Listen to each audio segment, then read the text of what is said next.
Selamat pagi semua.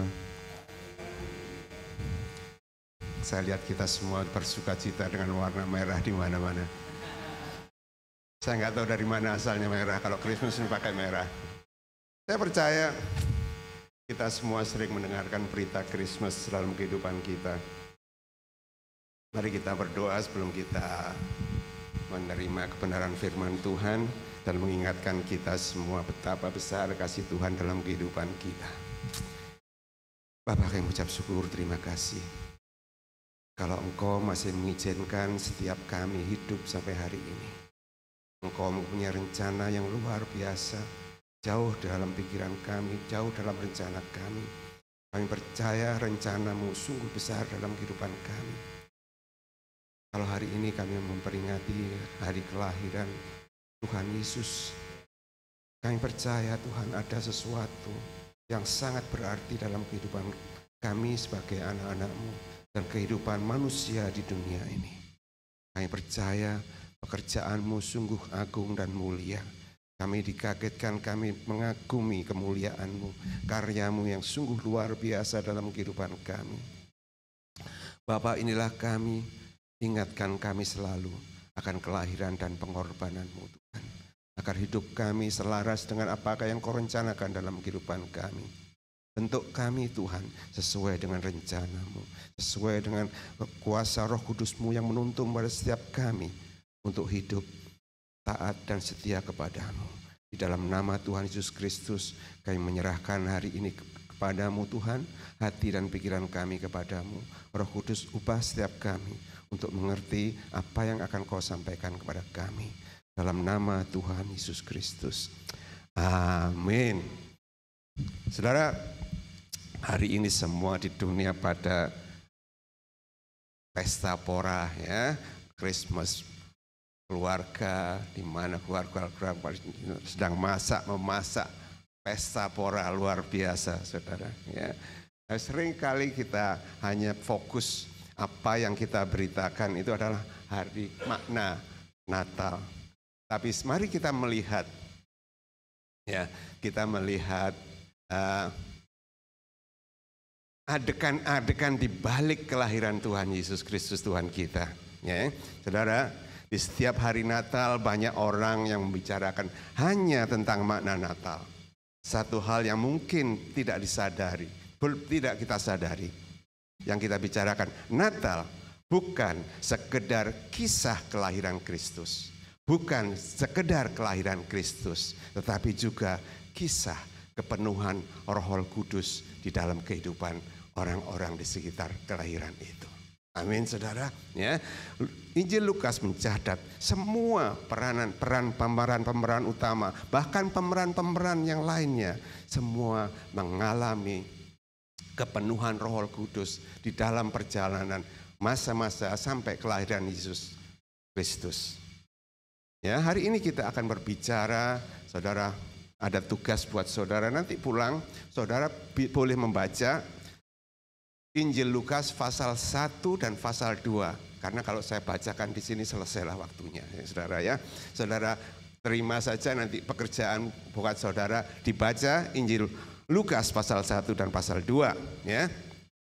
Dari beberapa ayat-ayat ini kita dapat melihat bagaimana aktifnya Roh Kudus dan kisah-kisah sekitar kelahiran Tuhan. Ya, kisah-kisah kelahiran Tuhan.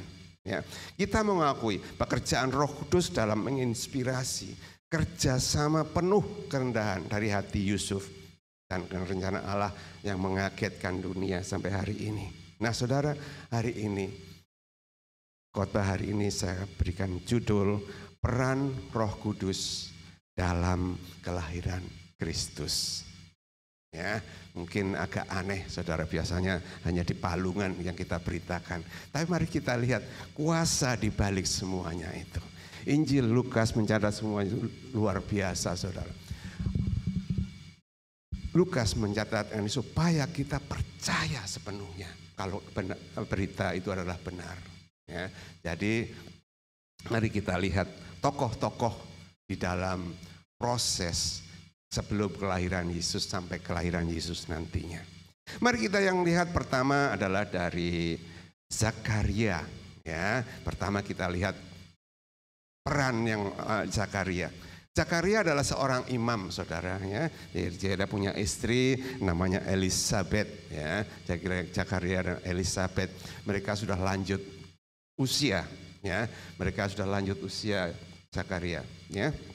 Nah, pada suatu hari ketika Zakaria lagi dipilih untuk memberikan masuk di dalam bait Allah, saudara, ya, ada pemilihan waktu itu. Nah, saat itu dia dipilih, ya, dipilih untuk menjadi imam yang masuk ke dalam. Nah, saudara, banyak cerita yang kita dengar kalau sudah masuk itu orang kalau nggak benar-benar kudus keluarnya nggak selamat, saudara. Keluarnya itu ditarik jadi mayat, ya. Jadi kita tahu Zakaria ini orang-orang yang benar-benar kudus di hadapan Tuhan, ya. Nah, saudara, ceritanya ini Zakaria ini ketika masuk ke dalam, ya, masuk ke dalam dia kaget, saudara. Kaget, di dalam itu ada malaikat yang memberikan pesan kepada dia. Zakaria, doamu sudah dikabulkan, ya. Istrimu akan mengandung. Mereka sudah lanjut tua. Ya, ini ceritanya Abraham sama Sarah, ya. Tua, saudara, ya.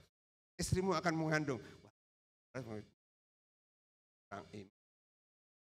Nggak tahu umurnya berapa, ya. Kalau sudah tua itu berarti sudah bukan mungkin seumur saya juga. Wah, nggak mungkin istrinya juga bisa mengandung, kan? Nah, dia ragu-ragu di situ. Benar sih bisa. Tapi karena hal ini, saudara, ketika Zakaria ini masuk ke dalam, ketika melihat apa yang dikatakan malaikat itu, dia kurang percaya. Apa yang terjadi, saudara? Jadi Zakaria, malaikat Tuhan katakan, karena kamu akan. Saudara, bayangkan, ya, ini seorang imam itu selalu berbicara, ya, kemana-mana pun berbicara. Bayangkan bagaimana dia bisu, keluar bisu, orang-orang pada tahu pasti dalam terjadi sesuatu sehingga Zakaria. Nah, saya melihat kira-kira bisa enggak berbicara selama setengah jam? Kita baru ada yang ngomong, iya kan? Bagaimana orang yang sudah terbiasa berbicara. Nah, terus dia bisu, diceritakan di Injil Lukas ini dia lama sampai bisu itu sampai anaknya lahir. Bayangkan, saudara, 9 bulan, mungkin lebih. 9 bulan tidak berkata-kata. Kenapa? Karena tidak percaya akan pesan. Sehingga dia bisu, saudara. Bisu karena nggak percaya akan pesan Tuhan. Elisabeth pun begitu juga, saudara. Saya percaya Elisabeth pun meragukan hal itu. Ya, tetapi Elisabeth, saya percaya dia mempercayakan hidup. Nah, di dalam Injil Lukas dikatakan begini, saudara. Ketika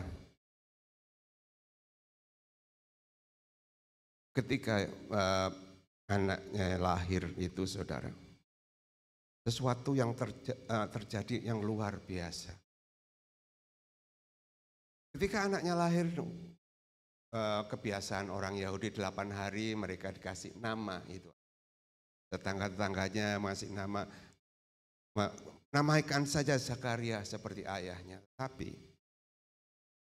Elisabeth katakan namanya Yohanes. Bagaimana mungkin tidak ada di keluarga ini yang namanya begitu?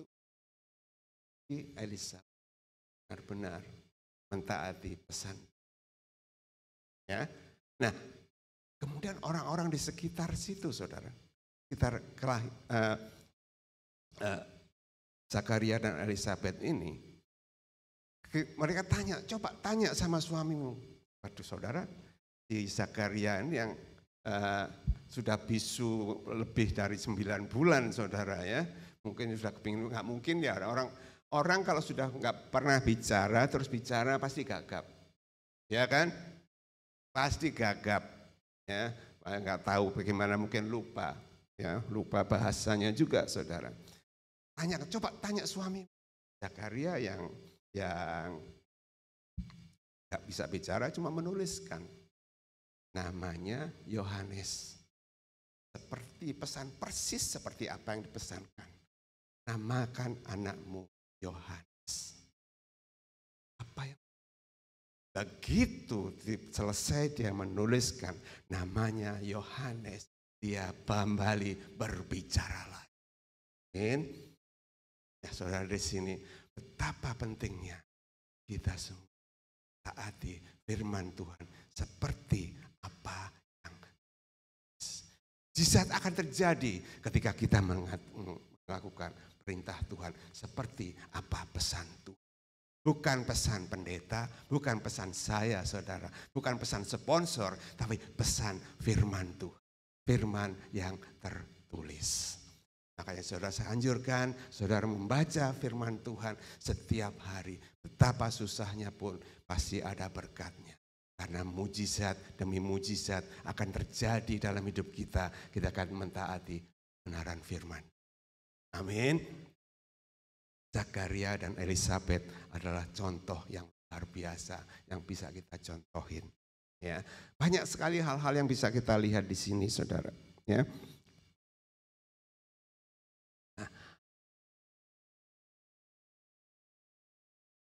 Elisabet juga demikian juga saudara. Kenapa Elisabet ini begitu mendambakan sekali, percaya sekali. Ya, ketika Maria datang ke tempatnya Elisabet dan Zakaria. Begitu Maria memberikan salam saudara. Bayi yang di dalam kandungannya bergelonjak apa gimana gitu ya. Firman Tuhan katakan, dia pun penuh sukacita, penuh dengan urapan roh, penuh dengan pengalaman yang dalam hidupnya, sehingga dia bisa memuji-muji Tuhan, memuji siapakah aku ini, sehingga Tuanku datang menjenguk. Dari dalam hidup kita, ketika kita benar berikan hati kita sepenuhnya kepada Tuhan, Tuhan akan memberikan penghormatan kepada hati kita. Hal-hal yang tidak pernah kita pikirkan akan terjadi dalam kehidupan kita.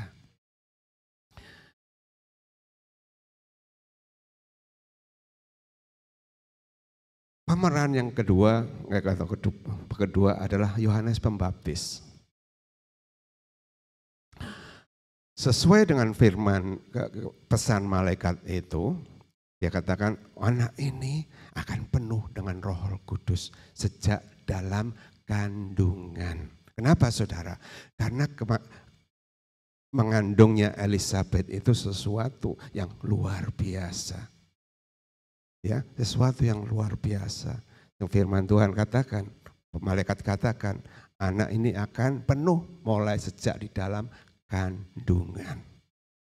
Luar biasa saudara. Dan dia katakan di sini di ayat 15, sebab ia akan besar di hadapan Tuhan dan ia akan tidak akan minum anggur atau minuman keras, dan ia akan penuh dengan Roh Kudus mulai dari rahim ibunya. Ia akan membuat banyak orang Israel berbalik kepada Tuhan Allah mereka. Dan dia akan berjalan mendahului Tuhan dalam roh dan kuasa Elia untuk membuat bapa-bapa berbalik kepada anak-anaknya dan hati-hati orang durhaka kepada pikiran-pikiran orang benar. Dengan demikian menyiapkan bagi Tuhan satu umat yang layak bagi Tuhan. Jadi Yohanes adalah mempersiapkan jalan untuk Tuhan Yesus. Kemudian kita lihat lagi Maria dan Yusuf. Ya. Ketika malaikat menampakkan diri kepada Maria, malaikat itu mengatakan kepada Maria, Roh Kudus akan turun atasmu dan kuasa Allah yang maha tinggi akan menaungi engkau. Sebab itu anak yang akan kau lahirkan itu akan disebut kudus, anak Allah. Bukan hanya di situ, malaikat mempesankan, sesungguhnya Elisabet sanakmu itu, ia pun sedang mengandung seorang anak laki-laki pada hari tuanya, dan inilah bulan yang ke-6 bagi dia yang disebut mandul itu. Sebab bagi Allah tidak ada yang mustahil. Saudara, tidak ada yang mustahil bagi Allah. Tidak ada yang mustahil bagi kita orang yang percaya.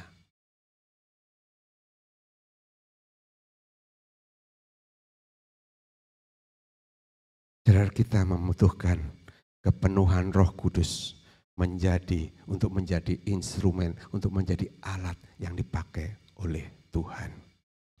Kalau saya berbicara tentang Roh Kudus bukan soal bahasa roh, tapi soal keyakinan kita. Orang yang percaya harus yakin di dalam hidup kita ada Roh Tuhan yang menuntun kita, yang menguatkan kita, membuat sesuatu yang tidak mustahil menjadi mustahil. Itulah keyakinan dalam hidup kita. Bahasa roh adalah salah satu karunia. Tetapi kehadiran Roh Kudus ada pada setiap orang yang percaya kepada Yesus Kristus. Amin, saudara. Ini yang harus kita yakini. Mengapa saya selalu menekankan kehadiran, keberadaan Roh Kudus dalam hidup kita. Karena inilah satu-satunya jalan supaya kita bisa dapat menjalani, kita dapat menjadi apa yang Tuhan rencanakan dalam hidup kita. Zakaria dipanggil Tuhan untuk panggilan khusus. Elisabet untuk panggilan khusus. Yohanes Pembaptis untuk panggilan khusus. Setiap saudara dan saya mempunyai panggilan khusus yang harus kita lakukan, yang harus kita jalani. Setiap orang akan berbeda. Antara Zakaria, Elisabet, Yohanes Pembaptis, Maria dan Yusuf berbeda-beda saudara panggilannya. Tapi semuanya satu, untuk Tuhan. Untuk mempersiapkan Kristus Yesus. Saudara, bayangkan saja kalau seandainya saudara punya pacar, punya tunangan, sudah mengandung sebelum menikah saudara. Bagaimana saudara bisa? Tapi Yusuf, saya percaya. Yusuf adalah keturunan Daud. Dia punya hati kepada Tuhan. Dia mempercayai, menyerahkan hidupnya. Segala apa yang dihadapi. Kita saudara membutuhkan Roh Kudus saat kita menghadapi situasi yang tidak mungkin. Sesuatu yang jauh dari jangkauan kita untuk menyelesaikan. Karena kita harus percaya. Kita perlu Roh Kudus untuk menjadikan yang tidak mungkin menjadi mungkin. Amin, saudara. Nah, saudara, selanjutnya kita melihat Simeon dan Hana. Simeon juga adalah seorang imam juga, saudara. Dia mendapatkan ilham, mendapatkan pewahyuan dari Tuhan. Dia tidak akan mati sebelum dia melihat Mesias. Ini pesan yang luar biasa, saudara. Dia pegang, saudara. Berapa lama kita nggak tahu. Tapi dia percaya. Dia tidak akan mati sebelum melihat Mesias. Simeon hidupnya dipenuhi oleh Roh Tuhan. Dia dipimpin oleh Roh Tuhan untuk selalu datang di bait suci. Dan saya percaya Simeon ini akan mengalami janji Tuhan. Dia akan mengalami janji Tuhan. Ya, udah kebiasaan orang Yahudi, saudara. Anak sudah berumur dibawa ke bait suci untuk diserahkan kepada Tuhan. Dan apa yang terjadi, saudara? Begitu melihat, karena Simeon adalah orang yang penuh roh Tuhan. Dia melihat, dia katakan demikian, saudara. Sekarang Tuhan, biarkanlah hamba-Mu ini pergi dalam damai sejahtera sesuai dengan firman-Mu. Sebab mataku telah melihat keselamatan daripada-Mu, yang telah Engkau sediakan di hadapan segala bangsa, yaitu terang yang menjadi penyataan bagi bangsa-bangsa lain, menjadi kemuliaan bagi umat-Mu Israel. Dia tahu persis, karena dia melihat, aku mau ketemu, tidak akan meninggal sebelum aku melihat Mesias. Bagaimana dia bisa tahu? Saya percaya kuasa Roh Kudus bisa menuntun kita untuk mengetahui mana yang benar, sesuai mana yang tidak benar. Kita harus tahu bahwa Roh Tuhan akan mengungkapkan rahasia Tuhan kepada kita untuk menyelesaikan hidup kita di dunia ini dengan damai. Amin, saudara. Dan di situ juga ada seorang wanita, saudara, yang namanya Hana. Seorang wanita tua, seorang janda, saudara. Dia hanya kawin selama 7 tahun. Sesudah itu menjanda, saudara. Hidupnya tiap hari ada di bait suci. Bayangin, saudara. Kebiasaan orang Israel, mungkin dia umur 12 sudah menikah, 13 ya taruh dah 18 menikah, 7 tahun ya, selama 7 tahun dia bersama suaminya, habis itu nggak diceritakan suaminya kemana, meninggal atau nggak diceritakan. Saya nggak mau mereka-reka di mana. Firman Tuhan katakan tidak bersama suaminya. Namanya siapa? Saya juga tidak tahu, saudara. Tapi yang penting janda ini memberikan hidupnya sepenuhnya di bait Tuhan, di bait Allah, saudara. Bayangkan, saudara, 84 tahun. Kalau diambil 25 jadi 60 tahun. Setiap hari dia tidak pernah meninggalkan bait suci. Sampai tua umurnya. Saudara, seringkali kita membatasi umur kita untuk tidak datang beribadah kepada Tuhan. Kita membatasi umur kita tidak mau melayani Tuhan. Tapi kita contoh dengan Hana ini, saudara. Dia sampai tiap hari tidak pernah sehari pun tidak ada di bait Tuhan. Apa yang dia lakukan? Dia beribadah dengan puasa dan berdoa.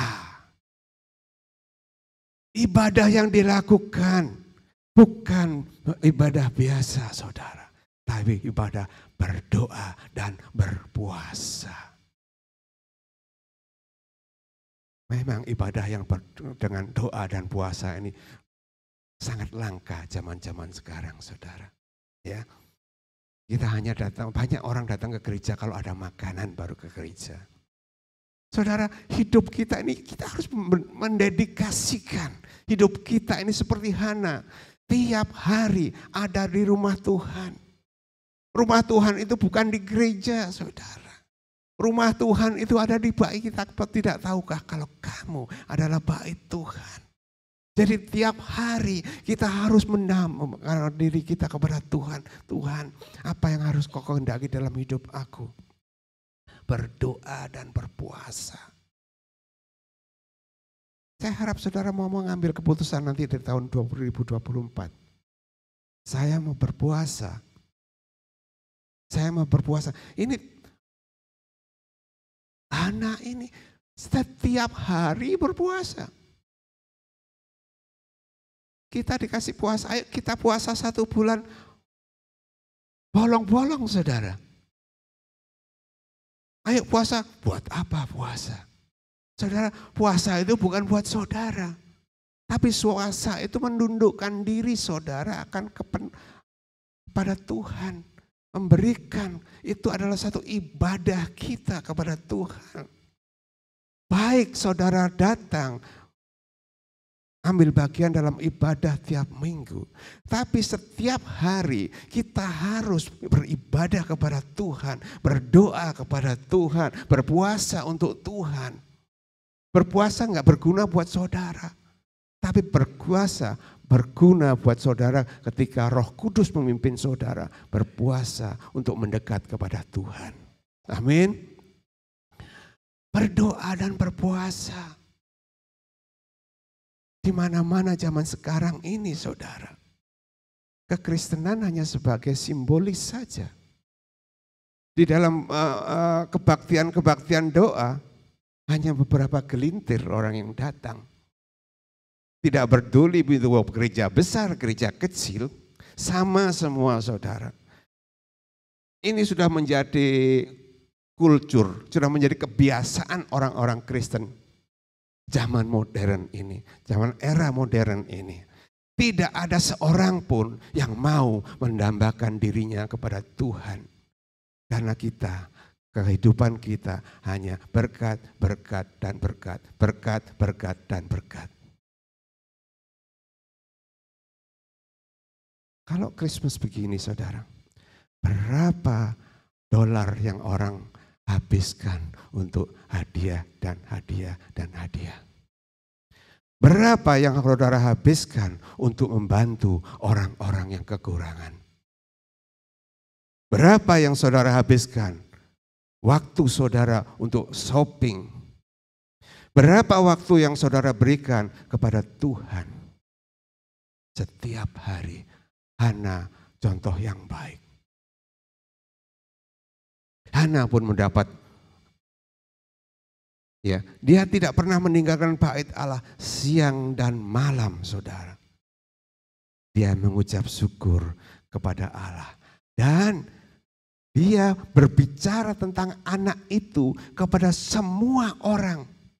Wow, berarti saudara, Hana mendalami sepenuhnya, mempelajari sepenuhnya siapa Yesus anak Allah itu.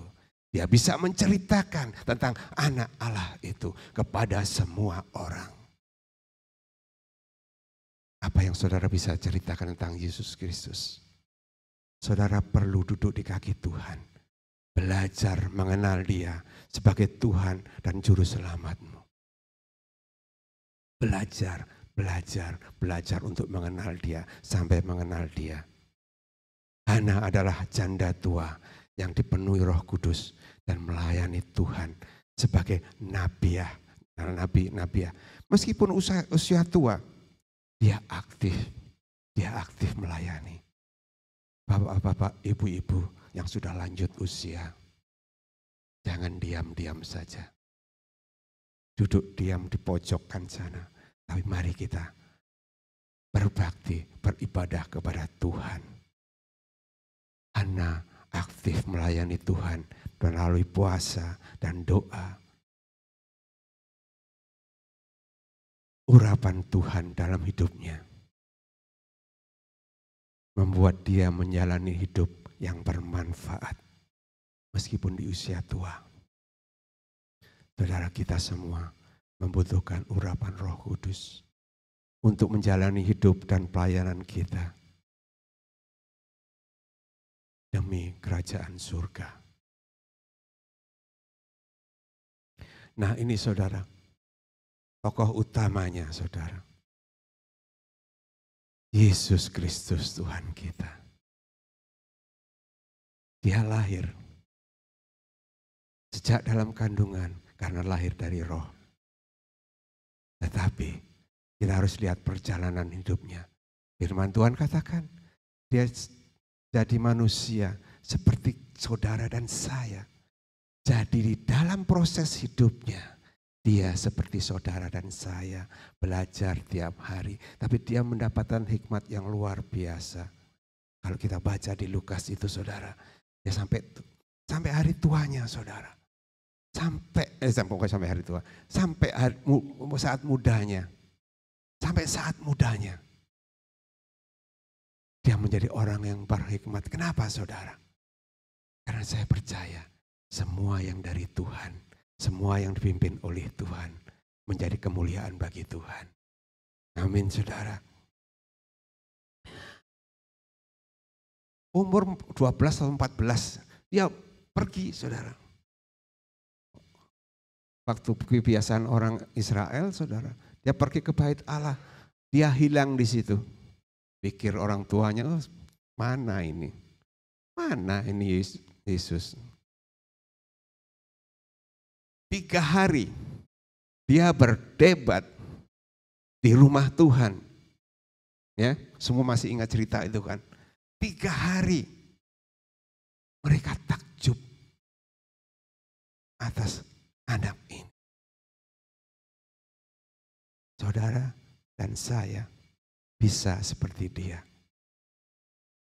Menerangkan, memberitakan Kristus kalau kita semua meyakini Roh Kudus akan memimpin kita untuk berkata-kata dengan setiap pertanyaan yang orang tanyakan kepada kita tentang Kristus Yesus.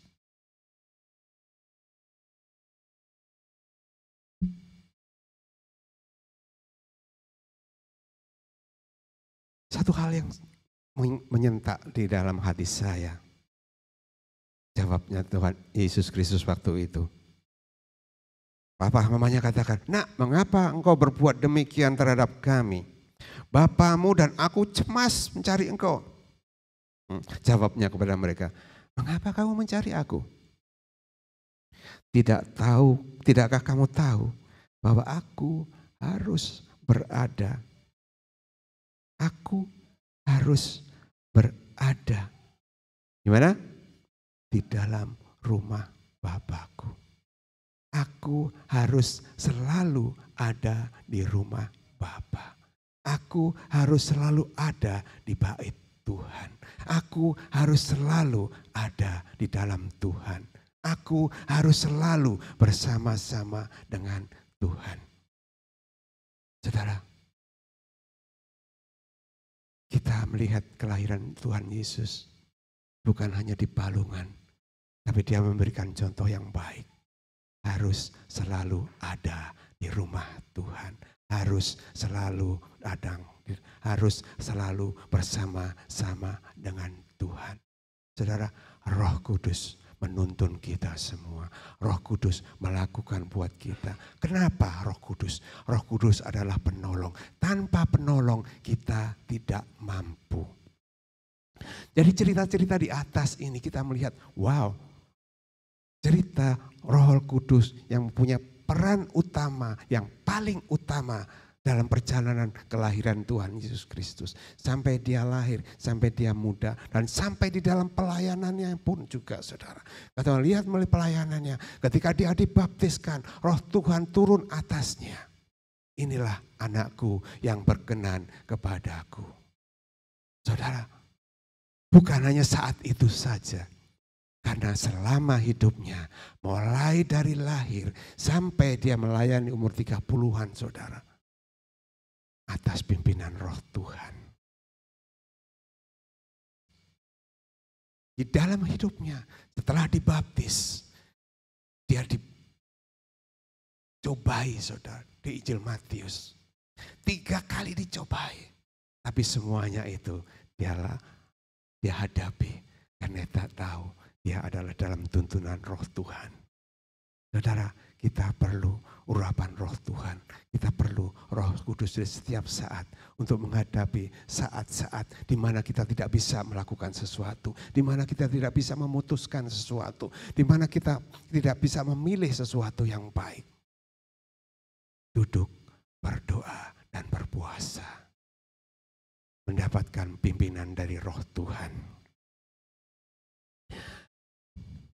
Oke, nggak saya panjangkan. Apa yang bisa kita lihat saat ini, saudara? Apa yang bisa kita ambil dari cerita-cerita ini?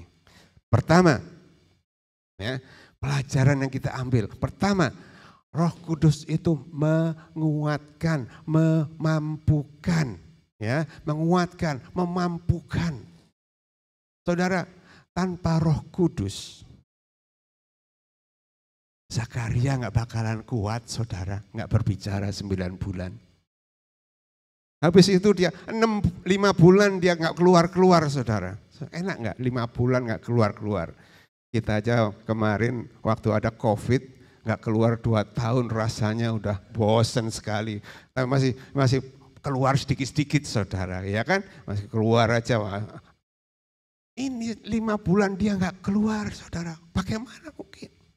Saudara, di dalam saya memikirkan bagaimana ya cara pikirnya Zakaria ini. Wow, masa bisa sih orang setua saya bisa punya anak? Bagaimana saya mengurus anak nanti kalau sudah lahir? Jalan sudah mungkin sudah nggak kuat, saudara. Sudah berumur tua, saudara. Jalan bagaimana saya bisa?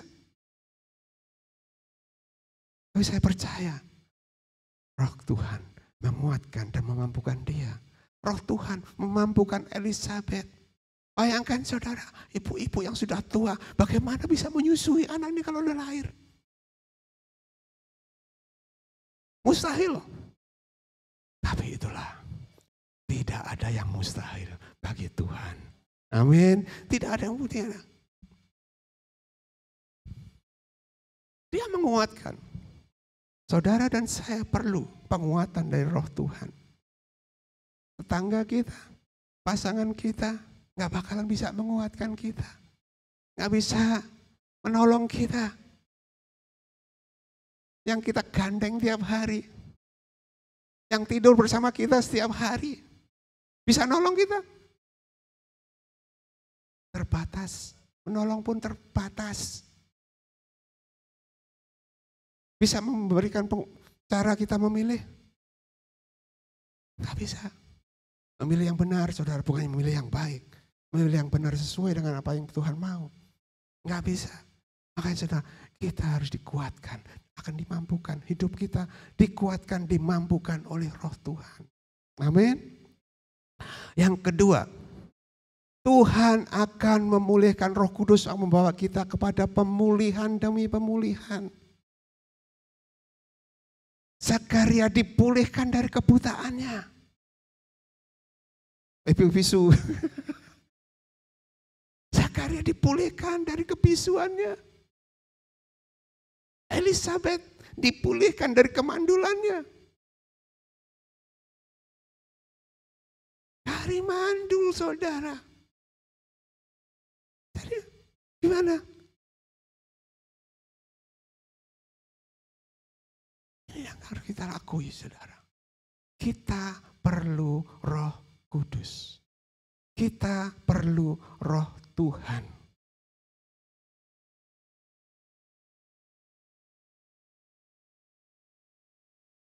Yang ketiga, apa yang terjadi di situ? Kita lihat dari cerita-cerita itu. Setiap peranan-peranan yang ada, yang saya sebutkan tadi, pada akhirnya dia ada pujian kepada Tuhan. Ada pujian. Jadi Roh Kudus membawa kita untuk memuji kepada Tuhan. Kita boleh menyanyi, kita boleh bersenandung, kita boleh melakukan apa saja, kita boleh bermain musik. Tetapi kalau itu hanya karena kemampuan kita, karena kebiasaan kita, hanya karena karunia kita, masih belum sempurna. Yang sempurna adalah pujian yang didorong oleh Roh Tuhan dalam kehidupan kita. Jadi saudara, saya anjurkan ketika saudara mau memuji-muji Tuhan, minta tuntunan Roh Tuhan. Jangan asal datang ke gereja. Ayo mari kita puji. Ayo kita puji, saudara. Mari kita mulai belajar. Roh Kudus, ajar aku untuk memuji Tuhan. Roh Kudus, tuntun aku untuk memuji Tuhan. Roh Kudus, tuntun aku untuk memainkan alat ini untuk memuji-Mu Tuhan. Jadi Roh Kudus adalah peran yang utama dan yang terutama. Karena tanpa Roh Kudus tidak ada satupun yang bisa terjadi. Kelahiran Roh Tuhan Yesus tanpa campur tangan Roh Kudus tidak akan terjadi. Tapi itu adalah rencana Tuhan dalam kehidupan Tuhan Yesus dan dalam kehidupan saudara dan saya. Nah, saya harap pun kita bisa berdoa mendapatkan ilham seperti Zakaria. Tidak akan mati sebelum melihat Sang Pencipta. Tidak akan mati sebelum melihat Sang Penebus. Saudara, kita semua dianjurkan untuk mengenal Dia. Mengetahui Dia. Saudara nggak perlu banyak. Saya tahu kemampuan setiap orang berbeda. Ada orang yang suka baca, ada orang yang suka mendengar, ada orang yang suka melihat. Saudara melihat YouTube boleh saja, saudara. Saudara mendengarkan khotbah-khotbah boleh saja. Saudara suka membaca boleh saja, saudara. Semuanya itu baik, asalkan hanya satu tujuan. Pimpinan Roh Kudus membawa kita untuk mengenal Dia. Tingkatan pengenalan kita berbeda setiap orang. Ya, tiap orang berbeda. 12 murid Tuhan Yesus berbeda tingkat pengenalan mereka. Tetapi ada kesamaannya, mereka setia tetap melayani Tuhan. Ya kan, saudara. Ada Andreas yang gak bisa apa-apa, dia tetap melayani Tuhan. Bagaimana melayani? Dia ajak orang-orang untuk datang kepada Yesus. Banyak hal-hal yang kita lakukan, kita contoh seperti apa murid-murid Tuhan Yesus Kristus Tuhan kita. Jadi saudara, mari kita aktifkan hidup kita. Dunia sedang membutuhkan saudara dan saya. Agar mereka bisa datang kepada Tuhan. Agar mereka bisa mengenal Tuhan Yesus Tuhan kita. Saudara berlibur, boleh saja berlibur. Tapi usahakan setiap kali saudara berjalan. Minta tuntunan Roh Tuhan. Tuhan, apa yang aku bisa lakukan untuk bisa membawa orang kepadamu? Saya masih ingat satu kata-kata dari Rick Warren. Mungkin ada lagu kalau enggak sih. One more for Christ. Jadi setiap hari Tuhan ajar aku untuk membawa satu orang saja kepada Tuhan. Jangan banyak-banyak. Satu saja. Tuhan minta kepada Tuhan. Tuhan, aku minta satu orang bisa mendengarkan aku tentang Engkau. Minta. Kalau enggak dikasih ya gak apa-apa saudara. Tetapi kerinduan kita bertambah setiap hari. Kenapa? Karena itulah kita mengizinkan Roh Tuhan bekerja dalam hidup kita. Tanpa tidak keberhasilan, kita tidak akan pernah berhasil. Dari ketidakberhasilan kita jangan membawa kita patah semangat. Tapi lebih lagi kita, oh Tuhan saya belum berhasil. Besok lagi Tuhan satu saja datang kepadamu. Satu saja Tuhan, satu saja datang kepada Tuhan. Itu yang bisa saya sampaikan kebenaran firman Tuhan. Karena semua sudah mikir, aduh Christmas ini mau kemana.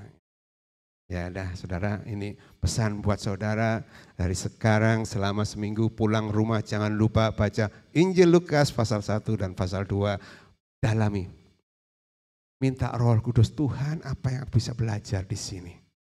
Ya, Tuhan belajar. Saudara, saya masih perlu dirubah.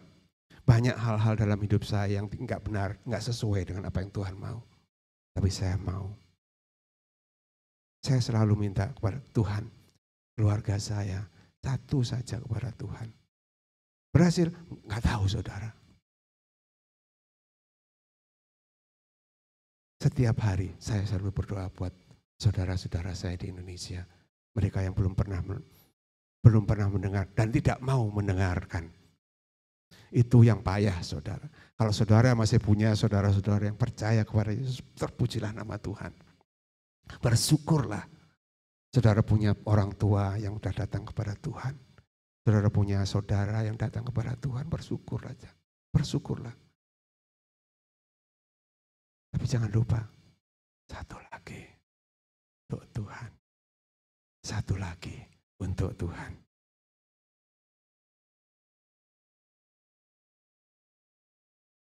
Oke, selamat hari Natal. Mari kita berdoa.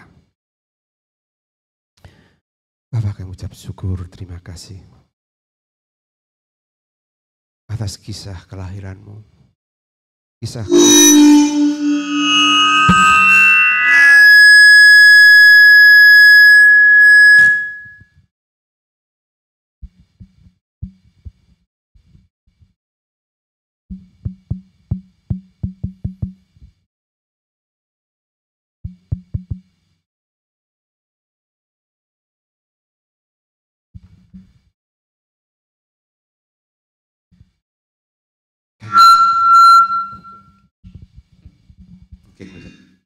mesti harus kita.